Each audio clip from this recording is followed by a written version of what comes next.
For you, I've got Kelly Chambers and Nicola Mason from the John Brodesky Academy, and Ellie and Charlie, who know more about women's football than I do, and probably know more about women's football than you do. Okay? Yep. Can we just pick over the bones of that game last night? Morning, ladies. Morning. How are you feeling about it? Because the hopes were so high, weren't they? Oh, absolutely gutted. I think that it was just a really harsh way for the team to go out, and if anything, I think they deserved to win last night, and it would have been great to see them in the final. I think they probably did, Adi, didn't they?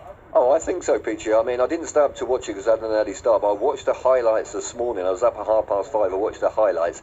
I mean, the second half, there were some really fantastic efforts. The Japanese goalkeeper made some really good saves. We hit the bar, Kelly. That was an unbelievable effort as well. We crashed the crossbar, and I think England did enough to win it. And the way we went out was so cruel. I mean, it was, dare I say, it was an awful own goal. It's just one of those things. It flew in off the bar, and unfortunately it went over the line. But I thought the girls did themselves really proud, and of course the nation proud as well. Ellie, Charlie, have you seen it yet? Did you stay up to watch it? Have you seen some highlights at least?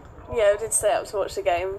But yeah, it's just an unfortunate goal. They did play really well, and it's just one of those things as a defender or any player, just to score an own goal, and especially in a game like that, it's just devastating. Absolute nightmare, because and you just don't want to go out that way in the end, do you? You know, those things can happen. You don't really want them to happen at the crucial moment like that.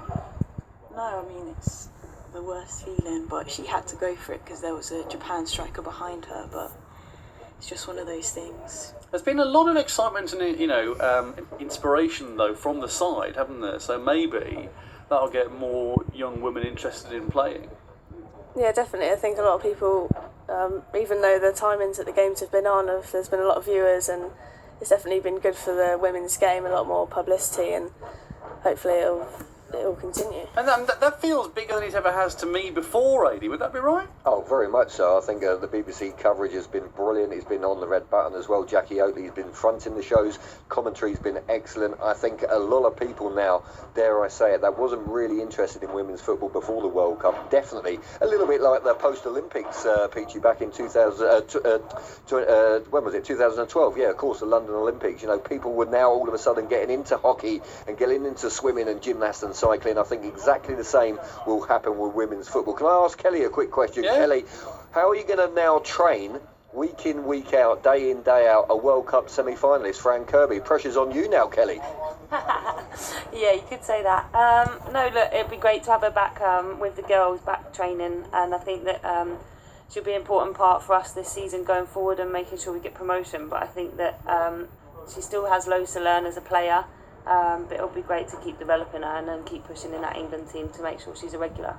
Tell me a little bit about the state of the Reading ladies, for people who don't know, for people who are outside this world. Kelly, tell me a bit more about how things are going. Yeah, things are going really well at the minute. We're actually currently in a mid-season break because of the World Cup. We come back training last week and had a friendly against Bristol Academy on Saturday. And then our season kicks off again on the 11th of July against Durham at home, so it'll be good. Nicola from John Brodesky Academy, tell me about your side.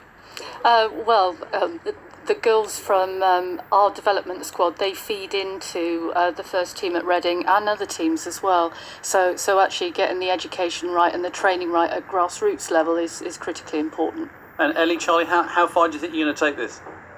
What's the plan? Turn pro if we can. Of course, yeah, why not? Why not? That's the whole sort of idea of it, being inspired by watching the England women going so far. What would you say?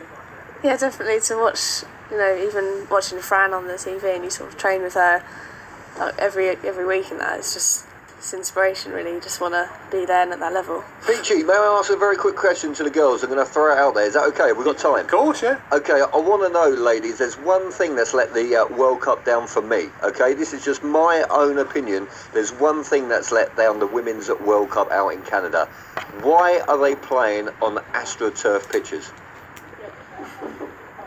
I couldn't tell you.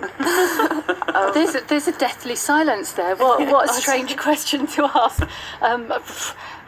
We have no. Kelly, do you have the answer? No, I don't. I actually don't know why the decision was made. I think it's affected the games at times, and it would have been nice for them to play on grass. And definitely with female biomechanics, AstroTurf, or they call it 3G now.